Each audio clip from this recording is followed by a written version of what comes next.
tire to get 5 pounds of air pressure put in it, they wanted to charge me $20. $20? Yeah, for air. What? No nitrogen? Are you serious? No nitrogen at all? Just air? Are you wow. What happened to your nose, man? Huh? What happened to your nose?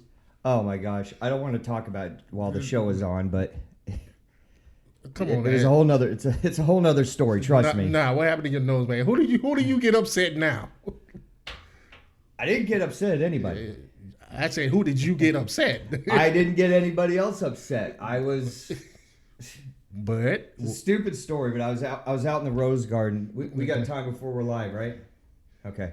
Yeah, I was out in the Rose Garden, right. And I kind of leaned over to smell one of the roses. Smelling the roses. And a bee went up my nose and stung me. So you stopped to smell the roses and you got stung by a bee. So this isn't one of those fights you want to start. No, seriously. Let it go. Which one was really buzzed, you or the bee? Nobody was buzzed. Are you sure? And I Ron? don't really even want to talk about it. So let's just let it go. Come on now, Ron. I told you what happened. You have this big old red bee on your hat, so I guess both of you this is a bee for the world champions, and that's a real bee that stung me. So there you go. I told you what happened. Exactly. Just drop it. Hey, you know what? You know what? Let's just start the show. You're tuned into the hottest sports analysis of the week with your hosts Ron Dolbeck and Chris Roberts. And now, here's the first round. Oh, welcome live, YouTube watchers. You are in the first round. You successfully found us. It's a Friday night. We're happy to be here. It's been an awesome sports weekend. We've got an awesome show for you. Big news coming out of Major League Baseball. We're going to be talking about all the games in college football, giving our picks. I happen to be 8-0 on my 5-star millennial teasers. I haven't lost all year. I am white hot with my picks, and I have 2 more awesome teaser picks to make you some money this weekend. We're going to get into Major League Baseball. NFL last night. Did Denver even show up? That's one of the most apathetic outings that I've ever seen from an NFL team, especially Joe Flacco. He had an 8.5 QBR rating. I don't even know if that's possible. Jalen Ramsey gets traded to the Rams. I don't know how they're going to pay him. I'm wondering if Colin Kaepernick, with Mahomes' injury yet last night, is going to be a good pickup or a good option. But let's get everything started off with this weekend's lineup in college football, and let's get it started right now. Number 16, Michigan goes on the road to a whiteout situation in Happy Valley against number 7, Penn State. They're 6-0. Michigan is getting 9.5 points. For being 5-1, Michigan is the most concerning team in college football right now. I don't think they get the win, but right now is my 5-star millennial teaser of the week. I'm taking Michigan plus 16.5. You take it, go to the bank on Monday and get paid. Michigan, with their awesome defense, gets it done and keeps it close. I don't think they win the game. We're going to break that one down. Florida, bounce back game at South Carolina. They're 6-1. South Carolina has a shocking win between the hedges against Georgia last week. Can they keep it up at home against Florida? Something in Vegas is going on with the water, or somebody knows something I don't know. Florida's only laying 5.5 points. Talk to me, Internet, because I don't understand that line. I'm taking Florida in that one. Oregon, in a game that I'm really interested to see, is going up to Washington. Washington is 5-2 right now. Another team that they didn't expect to be at 5-2. They thought at this point they'd be undefeated. They had a couple questionable losses, one of them against Cal at home that they never should have lost. Oregon comes in with a red-hot defense, 5-1. We're going to talk about that game. A game that's way off the board that nobody's really talking about, but my interest level in it is high, is Arizona State 5-1, getting 14 points at Utah. Utah comes in at 5-1. They have the 10th best defense in the country. Actually, they're top 10. They might be ranked number 8.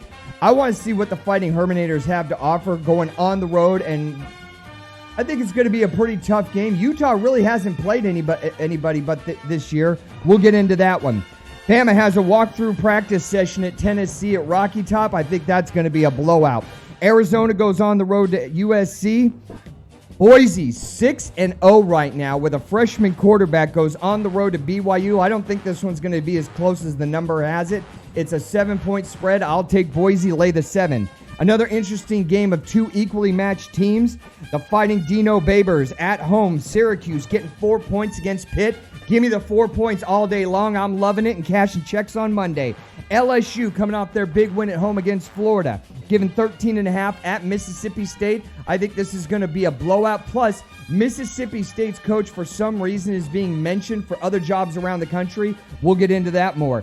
Baylor 6-0. We just started talking about Baylor last week. Baylor at 6-0 goes to Oklahoma State.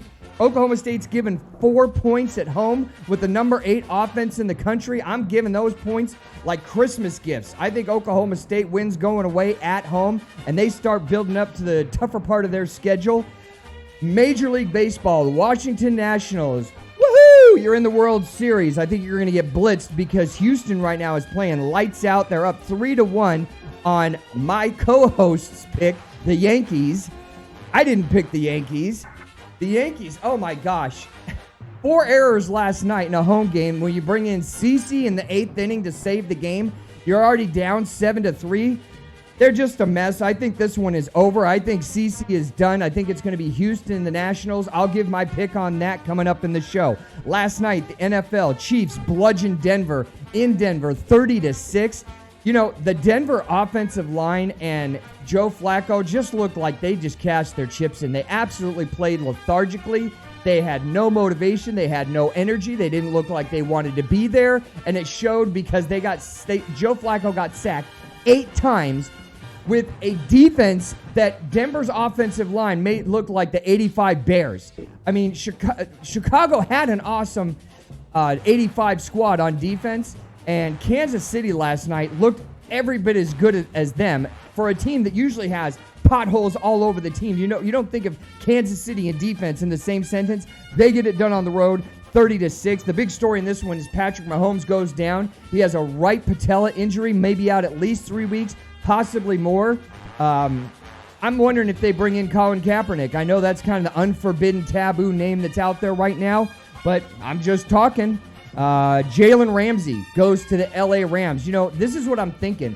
I don't think that Jalen Ramsey puts them over the top right now to get back to the Super Bowl. And here's the problem. They got about 9 million guys on their team that have contracts over $50 million. How are they going to pay this guy? Because he's going to want to get paid at the end of the season. We'll get into that.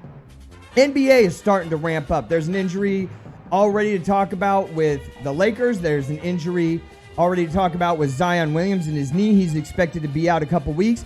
Bradley Beal, Washington Wizards, for some reason, with nothing else around him except John Wall, who gets hurt every 15 seconds, they gave him a 2-year max deal at $72 million. What the hell are they thinking?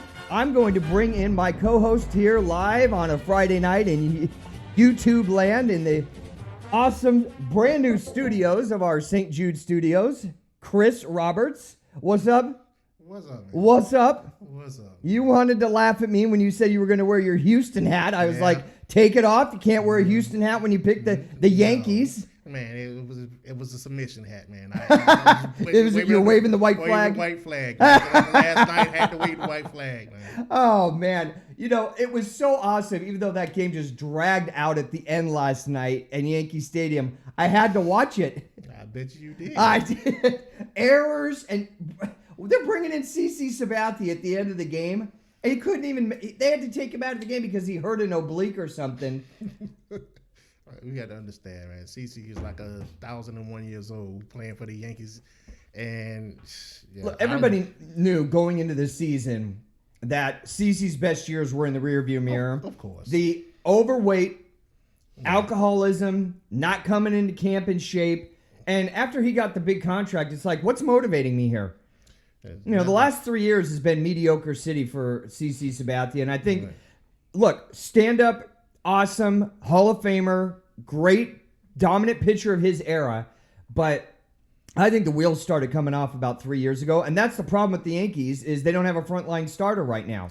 And that we agree on. That's something that was very concerning around the trade deadline, they did not do anything to address that issue. No, they didn't. And good for them because they're not going to win the World Series. And that's all I care about. You'll notice what I'm wearing tonight. But The current world champions. For Nothing can be said. one more week. It doesn't matter. What does matter is we're going to talk college football right now. Number 16, Michigan, goes on the road to Penn State. It's going to be a whiteout, over 100,000 people. Right. I actually think this game is going to be a lot closer than people think. The spread on it is 9.5. I was talking in the open that Michigan has got to be the most concerning 5-1 football team out there that there is. For being 5-1, it's like we've talked about it. Jim Harbaugh's got to go. At 5-1, you got to go. Right. I can't see them winning this game. I can't see them winning it either. One of the key stats that I find very interesting about Penn State's quarterback against top 25 teams, his passer rating is 105. So you have a quarterback who has a very high passer rating against top 25 teams. He's playing at home. And then on top of that, Penn State has a four-headed monster running the ball. So if if that defense stays on the field, good luck, Michigan. Yeah, Michigan, they've got to hang their hat on their defense. They've got a top 15 defense in the country. And you're talking about Sean Clifford, the quarterback for Penn State. The problem is that Penn State's defense is number 4 in the country. Exactly. And I think this is going to be a defensive battle. But Penn State's got the 28th best offense in the country. They've got a quarterback who's a little bit of a dual threat guy. Right. And then he's got a wide receiver, KJ Hamlin, who's averaging 17.5 yards for every catch. That's amazing. So they can move the football. I think this is going to be more of a defensive battle. Right. For some reason, the over and under on this game is at 47, I want to say. 47 on the over and under. That's crazy, especially being that Penn State averages 42 points a game. Yeah. I don't know where that line is coming from. I don't know who put it together. But this is one of my 2 5-star millennial picks of the weekend teasers. I am taking the teaser on it. Tease it up to 53. I'm taking under 53 on the Penn State-Michigan game. Under 53 points. That's one of my teaser picks, which I am red liquid hot on right now. I'm 8-0 on the season. I had 2 last weekend hit. We hit with Florida. We hit with the Ravens not covering on the 16 points.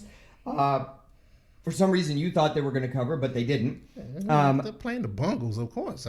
Hey, the Bengals covered. So let's get back to Michigan. The whole thing, like we've talked about all year with Michigan, is their offense. I don't believe in Shea. Right. Their number 1 running back that they've been using, Zach Carbonneau, is under 400, I think, yards on the whole season. He's got 5 touchdowns. I really believe they've got to start using their tight end, Nick Eubanks. He's a senior. He's 6'5", 250 pounds.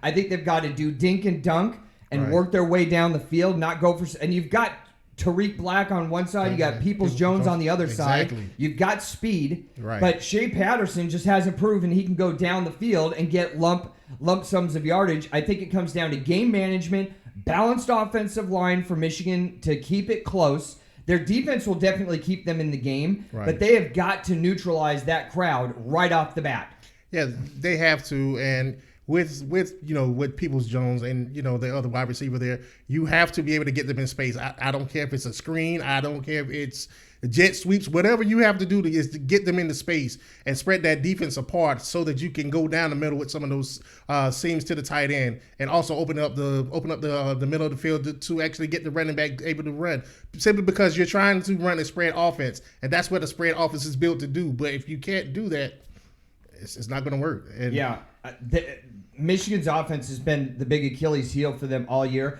Yeah. I think that Penn State plays good on offense. Their defense is awesome. Like I said, they're 4th in the country right now, overall defense. I think Michigan keeps it close. I'm taking Michigan on teaser. Right. They're at 9.5. So I'm going to be getting 15.5 on with Michigan, and I'm going to take the 54 points on the under. But I think Penn State gets it done at home. I just think they're a well-oiled machine with James Franklin as coach. I think that they do stuff the right way. I think it's going to be at home. I think it's a primetime game. I think it's going to be a whiteout. And I think that everything is in their favor. I think that they sneak out with a victory And then it's just another nail in the coffin for Jim Harbaugh at this point. Florida goes on the road to South Carolina tomorrow in a game that nobody at the beginning of the year would have been talking about as a possible competitive game. Florida's only laying 5.5 points against the Fighting Will Muschamps. I can't believe this. South Carolina's quarterback, Ryan Helinski, has gotten knee trouble for the past 2 weeks. Right. He actually didn't even play most of the second half against Georgia last week. Their backup, DeCarrion Joyner, who's a redshirt freshman, I saw Will Muschamp talking in several interviews this week, and he was talking about all the confidence he has in him. I don't have that confidence. He looked like a kid who's young, doesn't fully know the offense last week against Georgia when I'm watching it. Right. Wasn't able to really move the ball effectively at all. And he kind of looked like he was lost like a deer in the headlights a little bit. And that was going up against, a Georgia defense that I don't think is good as Florida's. Right. I think that the quarterback situation being as touchy as it is, having to ease up on the play calling if it is Joyner at the quarterback position. If it's not, then you have Helinski in there who can't move around. Right. So now you have a non-mobile guy who's definitely dinged up. To how bad, we don't know. I think Florida tees off on him, and 5.5 points, that's a joke. I'll lay the 5.5 all day, tomorrow, and next week. Well, I'll take the 5 simply because they're playing in South Carolina. Which means nothing. It's not like a huge home field advantage in South Carolina. But everybody said the same thing about South Carolina, and they beat Georgia last week. And so when you're looking at this, Florida just came off of a, in a sense, it was a very emotional game. And so it really just depends on how Florida comes to play after that game. Because really, technically, Florida still has their destiny in their own hands. They beat South Carolina. They beat Georgia. They're headed to the SEC championship. So it's really all about how Florida is preparing themselves to play this game tomorrow. I think that Florida's defense has something to prove after last week. Here's the thing about South Carolina. In the game against Georgia and 2 weeks ago against Kentucky, they've only scored 24 points total. 24 points total. Now, I know that they have a better than average defense, right, but I think that Dan Mullen draws up a very balanced run pass attack. Right. They're more than effective at moving the ball. They showed that at Death Valley in a primetime game against the top defense in LSU. I think that they'll definitely be able to get points on the board, and I think their defense is going to shut South Carolina down. I take Florida lay the 5.5 right now. Really? Yep. Okay. So you're taking South Carolina. I take South Carolina. Plus the 5.5. Plus the 5. Yeah. Okay, we'll see how it plays out. Oregon goes on the road 5-1 with a defense that nobody was talking about at the beginning of the year, and everybody's been talking about since. Their defense is lights out against Washington, who I kind of don't know what I'm getting with Washington. To me, they're kind of bipolar. They have the number 3 receiver in the Pac-10, Aaron Fuller. They have the number 3 rusher in Salvin Ahmed, and the number 2 passer overall in the Pac-12 in Jacob Eason, who's only thrown 3 interceptions. You would think that their offense would be, lights out and just putting up points, which they're putting up a decent amount of points. But it doesn't relate when you look at their national average. Their defense is, their overall offensive rankings are around 50. And they're going up against a defense that's ranked 8th in the country in Oregon. Yeah. They're playing at home. Mm-hmm. And, I don't know. I want to take Washington. The inner brilliance that whatever level I have of inner college football brilliance says, take Washington plus the 3 points. I'm gonna take Washington plus the 3 on this one. I know Oregon has a wicked defense that's a lockdown defense. I know their offense is ranked 30th in the country. I talked about Justin Herbert last week, and I said, to me, he's not an intimidating factor to me. I think it's going to be a close game. I think the home field. I think Chris Peterson motivating his guys to get this season back on track. I'll take Washington plus the 3 points. Interesting stat. Oregon's defense has only given up 9 points a game. Yeah. The whole season. 9 points. They've only allowed, I think they've only allowed, I think it's between 3 touchdowns the whole season. So you have a defense that stout, Right. going up against a offense that can put up points, but are kind of bipolar when it comes down to moving the ball. I'm taking the defense. I'm taking Oregon's defense. So you're gonna lay the three. I'm gonna lay the three. I'm taking that defense. You want to go for $5? You can go for $5. Okay, I got Washington +3. Okay, I'm taking that. All right. I knew there would be a pick this week that I could con you into. Sure. Here's one I don't think I'm going to con you into. Number 17, Arizona State, who's been actually fairly impressive, going on the road to 13th ranked Utah, who talking about tough defenses. Utah has a top 10 defense. They're 25th ranked overall in the country in total offense. Right. They're going, so it's going to be a road game for the Fighting Herminators, who have had they've had a couple challenges. They went on the road to a team in Michigan State that we thought at the beginning of the season was going to be better than they really are. Right. And they got a lackluster, if you want to call it that, win at Michigan State. But they really haven't been tested so far. Utah, they have an awesome quarterback that I really like a lot, Tyler Huntley, and their running back, Zach Moss, who's on track to go over 1,000 yards for the third straight season. Then when you mix in a top 10 defense, I think this is going to be the real acid test for Arizona State. I don't think they pass. Utah's given 14 points. I'm just taking Utah to win the game. I'll take Utah to win the game simply because of the whole defensive aspect of it. But then on top of that, you have a young quarterback, a freshman quarterback that's coming into a very hostile environment. You have this Utah team that allows their defense only allows 17 points a game. So the fact that you have a freshman quarterback going into a hostile environment, and then on top of that you have Utah who's had something to prove, and as well as the Arizona State as well, because really when you think about these games in the Pac-12 this week is basically going to decide who goes to the Pac-12 championship between Washington and Oregon in the north, and Arizona State and Utah in the south. So, I mean, these games have very big implications this week. But unfortunately, Herm, I've been with you all season, but I'm sorry, man. Got to go get you this week. Closer than the 14 points, but they don't get it done on the road at Utah. They don't get it done. Speaking of Utah, BYU is going to get a phone call. And on the other line, it's going to be 6-0 Boise State with a freshman quarterback coming in there. I'm just in love with Boise State right now. Somehow they're only giving 7 points. I'm giving that 7 points out all day long. I've got my Boise State helmet up there this week. I think that they go in. BYU's got a new quarterback that's unproven. I don't know what I'm going to get out of that. I know the crowd's going to be into the game, but I think Boise State's offense takes him out of the game early and often, and I think Boise goes on to a plus 7 point victory at least.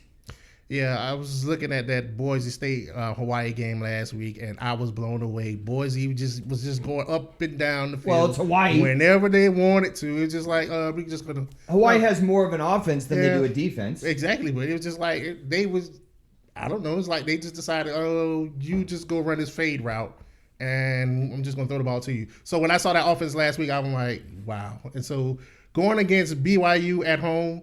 It's gonna be close in the first quarter, but Boise State is gonna open it up, and the floodgates are gonna open.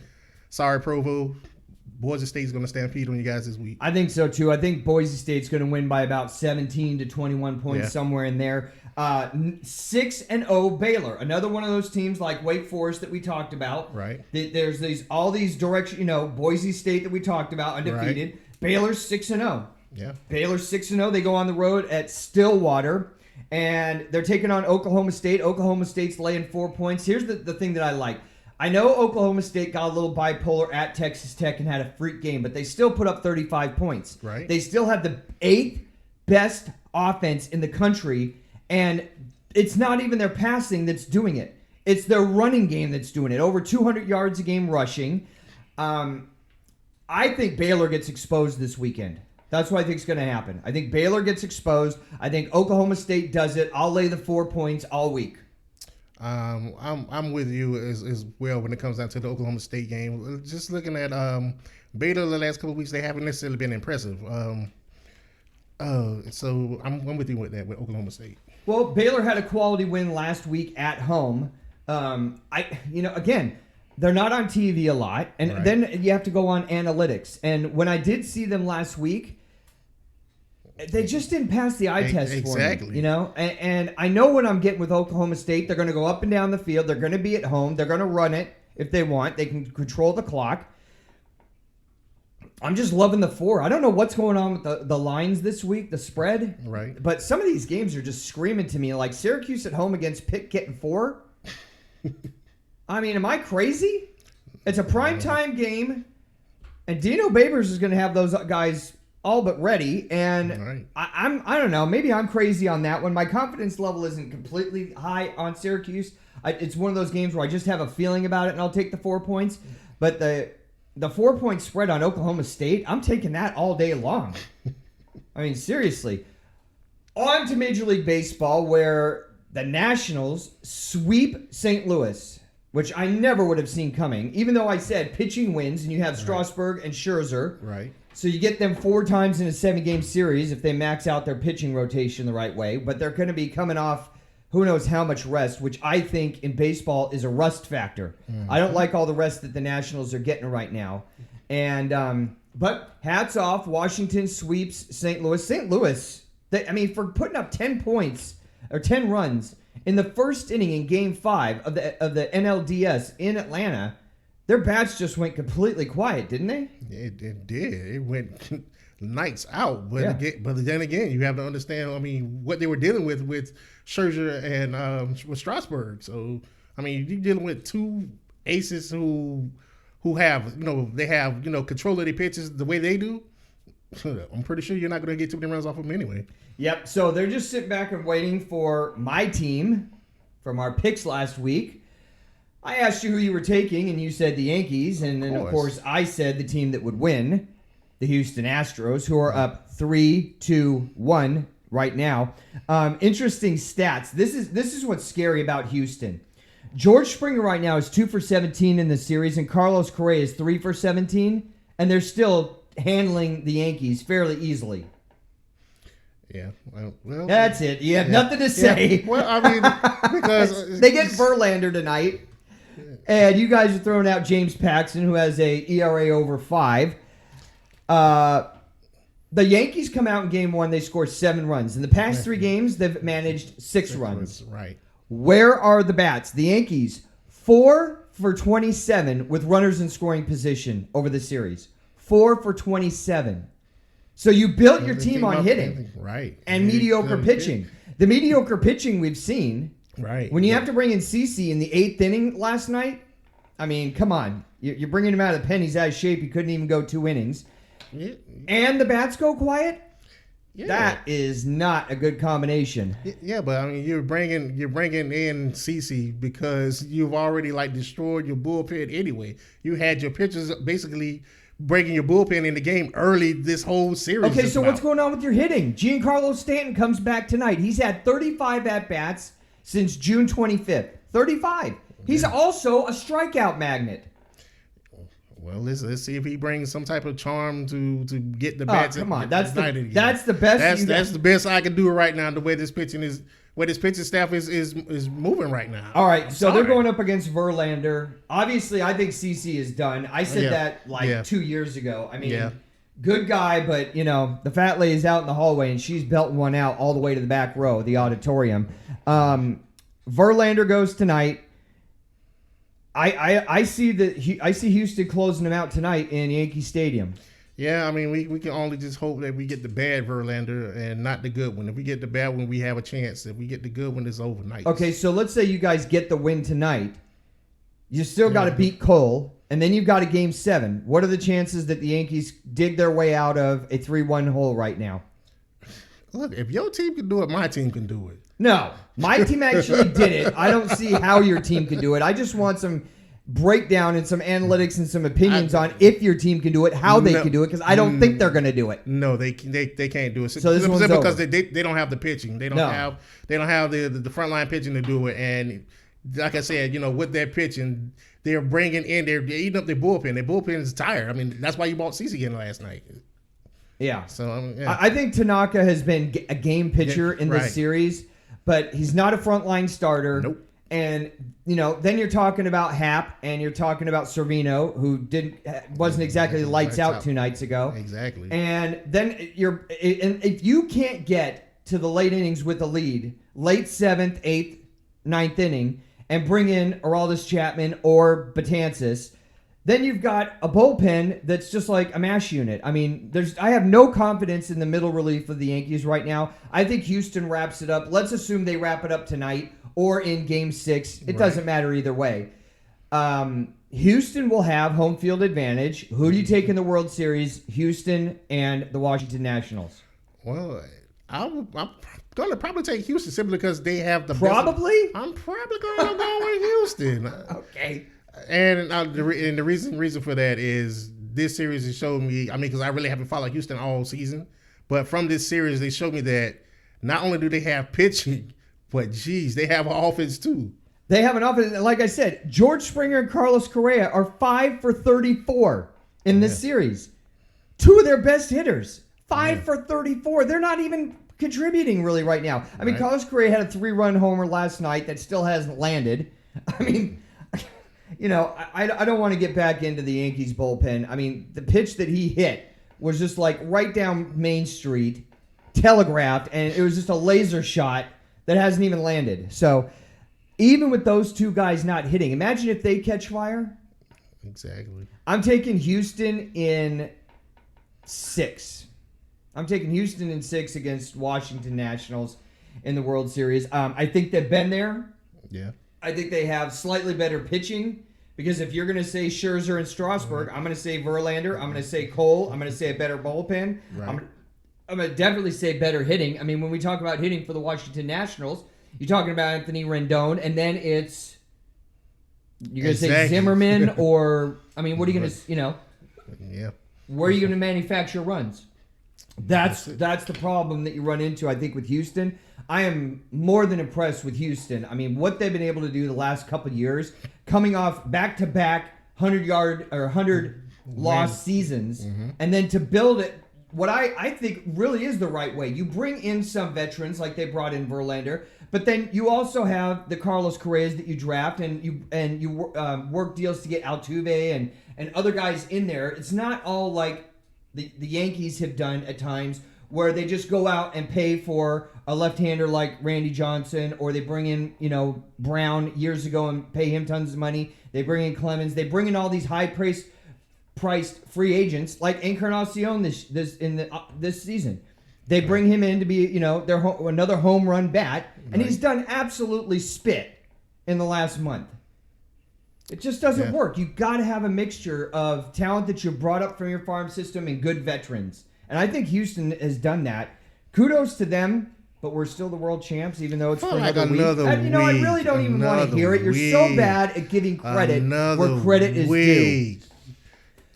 Speaking of giving credit, we would like you to credit and bless us with hitting the subscribe button. If you're listening right now, we've started out the show. I think we're in our 5th or 6th week, and we appreciate all the support. Find that subscribe button and smash that thing down. If you like our videos, give us a thumbs up. We'd appreciate it a lot. Also, you can hit the bell on your screen on YouTube. You can find us on Spotify and on iTunes during the week if you want to listen to the podcast as you're going throughout your week. Shifting gears to the NFL. Last night, did you see the game between Kansas City and a half of a Denver team? It seems like their defense kind of wanted to play, but their offense was just like, screw it. I couldn't watch that game last night after the first quarter, man. I'm just like, you know what? Right. Energy level, 0. Enthusiasm, 0. Competitive spirit, 0. Entertainment value on offense for Denver, 0. The amount of times that the camera was on John Elway up in the booth with a noose around his neck, hanging himself, 10. Yeah, I'm actually sitting here. How long are the Denver's going to let him do this to them? How long is they going to let John Elway basically drag this team through the dungeon? He's been through about 75,000 quarterbacks in the past 5 years, and he hasn't found one yet. And I didn't believe when they brought in Joe Flacco that was any kind of a stopgap measure. No. I didn't believe he was going to be effective. I thought at best he's going to lead the team. Last night, 8.3 QBR rating. Is that even possible? Is that even physically, humanly possible in the NFL to have an 8.3 QBR rating? This isn't even the end of it. 3 times he fumbled the ball and they lost the ball because he fumbled it. He was sacked 8 times. And I said in the opening, Denver's offensive line made a suspect at best Kansas City defense look like the 85 Bears. Frankly, I mean, it was really embarrassing. In a home game, I mean, it's time to give a ticket refund to all the season ticket holders last night at Mile High Stadium because that was absolutely abominable and disgusting. It really was. Quite frankly, I'm the owner of the team. I'm like, John, I love you, my friend, but it's time to move on because I mean, you're putting a product on the team, putting a team out there that looks ill-prepared. You're breaking in all of these quarterbacks who I would think you would be a great person to bring a quarterback in simply because of your Hall of Famer and you know what it takes to actually play the game. And it seems like you keep bringing in butts. It's time to move on for John Elway. And that's only one aspect of it. Vic Fangio, I don't believe in him. I heard an interview before the season started that John Elway did on FS1 talking about we brought him in. We liked it. The interview. It went really good. He's our man. We're behind him. All the yeah. It's just like Yoko Ono on cocaine. It's talking about how great he was. Hey, you're 2-5 now with a blowout primetime loss at home. You don't have a quarterback. Your offensive line is MIA at best if they even show up at all. You can't move the ball, and your defense is average at best. It's not a lights-out defense.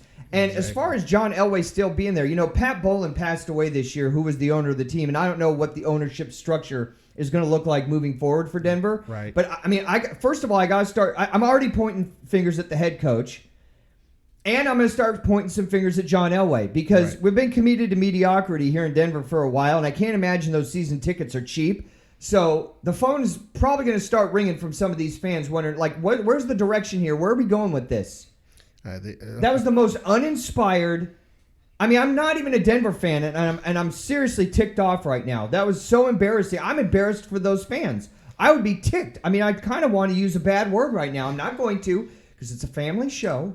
But in my head, there's words that are swirling around to describe that performance that I can't speak into this microphone and say.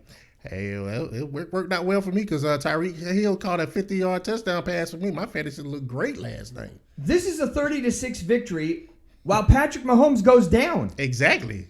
Patrick Mahomes wasn't even playing the whole second half. Exactly. He went down in the second quarter. It's a right patella injury. He's out at least 3 weeks. It could be more than that. They get a fumble from Flacco, who absolutely looked like he did not want to be there. I mean, Joe Flacco last night the look on his face was like, I would rather snort anthrax off of a dead homeless person's body than to be playing in this game. That's what it looked like to me. He did not want to be there. He was uninspired. He couldn't go down the field. He couldn't even, 3 times, he had Noah Fant over the middle, short, one-hopped him. 10 yards down the field. I mean, I can't. Yeah, you're I can't anymore. Have one of the strongest arms in the league. At that, huh? What? He was supposed to have one of the strongest arms. Supposed to. Exactly. Denver is at a complete rebuild.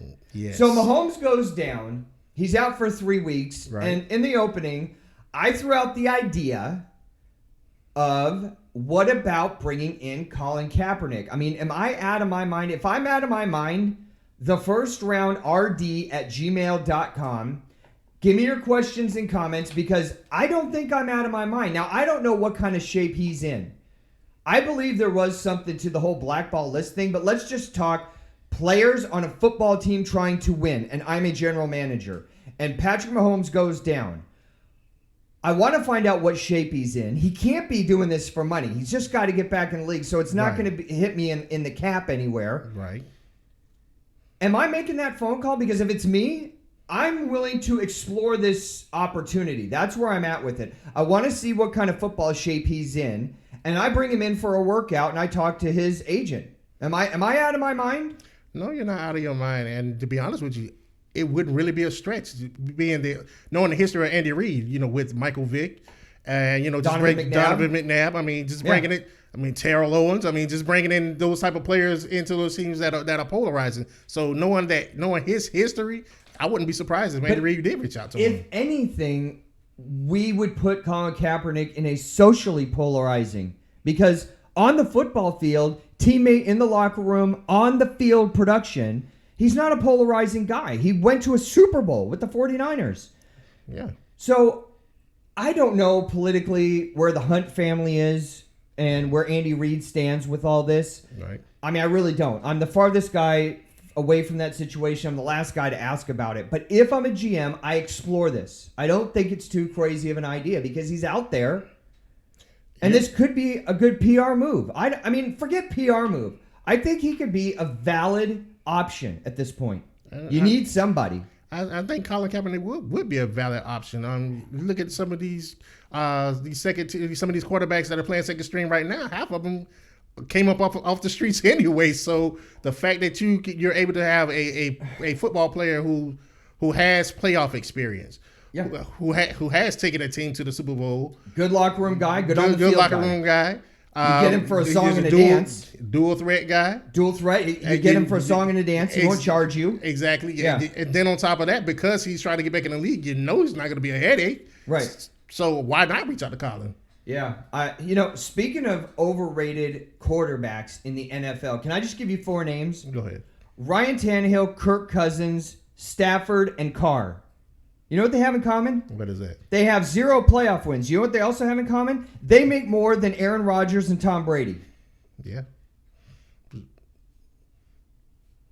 Am I out of my mind? Ryan Tannehill? Ryan Tannehill's in the league and Colin Kaepernick can't find a place on a bench? Ryan Tannehill has done exactly nothing. Another one of the great GM moves by the Dolphins, paying him $68 million to do absolutely nothing. How those guys got bigger contract deals than Aaron Rodgers until last year with his new deal and Tom Brady is absolutely, I don't even... But what are these GMs thinking? But see, you have to look at the mindset of an Aaron Rodgers and a Tom Brady. Okay, they're winners. Exactly. So okay, what's Matthew Stafford ever done? Cash the check. Okay, so why am I giving him over $100 million? You've never won a playoff game. You don't pass the eyeball test. I'm not sure you're a good leader. You've got all kinds of talent. Because if it doesn't manifest into wins in the NFL, I don't want you on my team. Because you look like the face of a franchise, and so I guess that's the only reason why he's there. Okay, Derek Carr, you're the GM of any team in the NFL, and he's available. Can you bring him in at a $140 million contract and tell yourself, I see a path to the Super Bowl with him? That's a negative. No way. No. Do we have a bleep button? I'm going to need to use it in a second, Taylor. Get the bleep button right. No bleeping way can I see Ryan Tannehill, Kirk Cousins, Matthew Stafford, or Derek Carr taking my team to the Super Bowl. So I don't sign you. I don't give you a $100 million deal because you can't get me to where I'm going. At the beginning of every season, the goal is wins. Wins to position us for the playoffs, to get us into the Super Bowl, to win the Super Bowl. That's it. That's the whole goal. None of those guys are ever going to play in a Super Bowl. Ever. Well, no, that is the goal. Okay, so why are the GMs giving these guys $100 million plus contracts, except Tannehill? I think Tannehill got $68 million. Why did he get $8 million? I don't know. Why did Kirk Cousins get out of their minds? Why did Kirk Cousins get $84 million guaranteed? Who knows? Oh my God! I don't know why I'm sitting here. I should be in an office in a stadium bringing in real players. I mean, it can't be me. I'm a guy that sits at a desk that talks into a camera, and I know more than these GMs who are giving these guys $100 million deals with no hope of going to the Super Bowl. I need my BP checked right now. Jalen Ramsey gets traded from the Jacksonville Jaguars to the Los Angeles Rams. Here's an interesting fact. What the hell are the Rams thinking? This doesn't put them over the top. You still have your quarterback throwing the ball about 9 million times. Mm-hmm. You still have a defense that's playing like it's a sieve. Mm-hmm. You still have Todd Gurley, who has shown me absolutely nothing this year. Something is still wrong with Todd Gurley, who I gave 86 million, 84 million. Todd Gurley got 81 million. Jared Goff, 154 million. Dante Fowler's on the hook for 12 million a year. Brandon Cooks, 81 million. Aqib Talib, 57 million. He's going to want to get paid next year. Yeah. Where is the money to pay Jalen Ramsey? They have $5 million under the cap as of right now for next year. You think that's going to cut the mustard with Jalen Ramsey, who went to training camp and showed up in a Brinks truck? I don't think so. What's the plan here? You gave up 2 number 1s and a number 4 for Jalen Ramsey, knowing he's coming into a contract year, and you've already paid Aaron Donald, Jared Goff, Dante Fowler, Todd Gurley, and Brandon Cooks is on an $81 million deal. Where's the money coming from? I mean, why am I sitting in this seat? I should be back in California at the new stadium in my new offices making better and smarter deals than this. 2 number 1s and a 4 for a guy who's got his contract coming up? Help me. Help me, Chris. I must be going out of my mind. I mean, there's no help to it. And on top of that, we already know what type of personality Jalen Ramsey is. Right now, he's a happy camper because he's out of Jacksonville. Right. But when it comes down to... Wait till the bipolar kicks in. Exactly. Now it's time once it's time to get paid, there's no money there, you're going to see a different side of Jalen. Yeah. Is he with the Rams next year? I don't think so. I don't don't see think how. I think they have the money to pay him. Where are they going to get the money? Are you going to go cut Aaron Donald? That's a negative. You're going to cut Jared Goff? You're going to cut Gurley? I mean, cutting Gurley might be the move at this point. Exactly. I mean, I can't see them doing that. They got all those players now, and how's it looking this season? They're not even the third. They're the third best team in their division. Yeah. I mean, frankly, Seattle is better than the Rams, and so is San Francisco. Right. This isn't a joke. I mean, last year, I think they got exposed in the playoffs by, the Super Bowl against the Patriots. 3 points. Yep. Something's wrong with Todd Gurley, and he's making over $80 million. I mean, where are you getting the money? I can't even. Don't stress yourself out. Don't stress yourself out. I can't do this, man. This is like I look at these. That's GMs. why the GMs get paid millions of dollars to do exactly what you're doing right now, stressing yourself out. This seems like a no-brainer. We don't have money under the cap. Right. You just traded Peters away, your cornerback, who wasn't even some kind of a lockdown guy. Right. He was just filling a hole, frankly. Yeah. You give away 2 number 1s and a 4 to a guy. I can't anymore. Speaking of terrible GM decisions, let's go to the NBA. Bradley Beal with the Washington Wizards got a 2-year max contract deal for $72 million. Someone needs to talk to me. What the hell's going on in sports this week? Am I going out of my mind? If I'm going out of my mind, the first-round-rd@gmail.com. Please email me and tell me that I'm going crazy because I'm looking at people that get paid millions of dollars to make executive decisions based on winning. The Washington Wizards gave Bradley Beal $72 million on a 2-year max-out deal with nobody else on their roster that can do spit except a rookie from Gonzaga, Hiromoto, Rua. Right. So I don't know what he can do. And then you've got John Wall, who gets hurt every time I blink my eyes. What are we building in Washington? Why am I excited about this? You got, out of any year in the NBA, you've got 9 million teams that can win the title.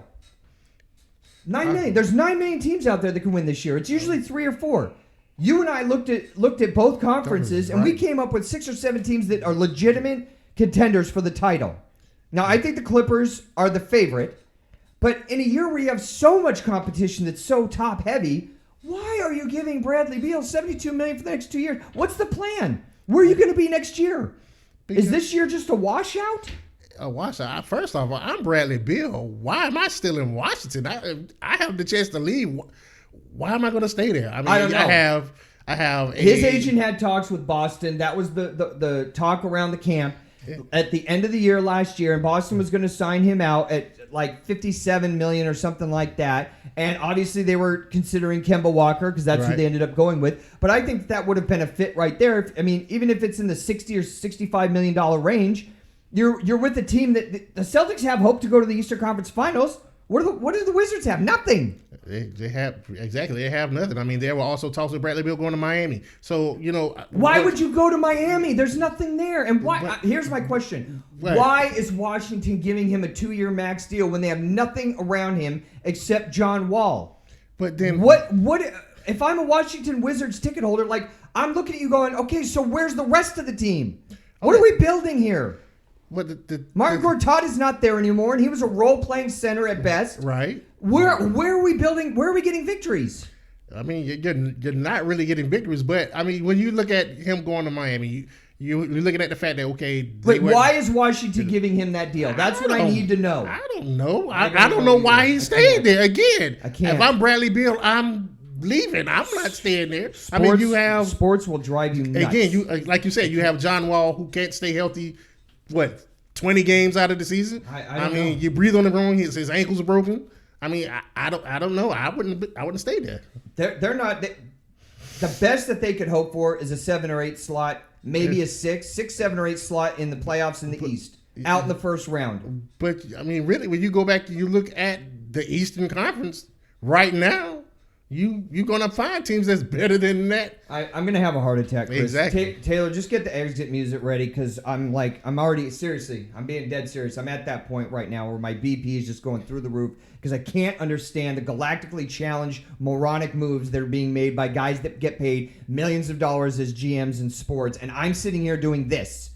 I mean, it's like I'm right here. If you want to hire me, I'm right here. I don't know what they're looking at. It's just absolutely beyond me. Are there other things going on in the world of sports, Chris, piquing your interest? What really piqued my interest is something that I knew was going to happen. And basically, Zion Williamson got hurt. And so did Anthony Davis this week. And so did Anthony Davis. And that's my big thing. I'm going to just hit pause real quick. I already said, everybody's talking about how awesome they're going to be. Okay, if he's healthy. And by the way, LeBron isn't getting younger, he's getting older. And he had a bad season last year with injuries. I can't just go. Yeah. Zion got hurt. What? Let's go. So now you're talking about Zion Williamson actually being out weeks now. I mean, you don't know when he's going to start. It kind of reminds me of the season that with Blake Griffin. Blake Griffin had a knee injury, had to sit out his first year. Same thing it's like the same thing may be going on with Zion Williamson as well. You know, when it comes down to those athletes who love to jump, who loves to dunk, those are the type of injuries that happens. And my last story that I have from sports is the good nature of Shaquille O'Neal. Shaquille O'Neal donated a home in Atlanta to a victim of a senseless act of violence in Atlanta. And basically, you know, he had the home set up so the kid could actually receive the care that he needs. Going forward, you know, the kid is paralyzed from the chest down, and I think that it's just awesome a good nature of Shaq. Yeah, awesome story. That music can mean only one thing. I need some Tylenols, a stiff drink, and to get the heck out of here. We want to thank our support staff. Tyler, Son of God on the board. Thank you for watching. Thank Chris for his awesome input. I love sitting here talking sports with you, but nights like tonight, I wonder why I'm doing this. My paycheck isn't big enough. From the St. Jude Studios live on YouTube, thank you for joining us on a Friday night. We will be right back here Sunday morning at 9 o'clock to talk about all the NFL breakdowns and anything else that we find interesting in the world of sports. Please give us a subscription. Hit the subscribe button right now. Tell all your friends about the amazing, entertaining stuff that you're going to hear on the first round. We'll see you Sunday morning. Take care, everybody.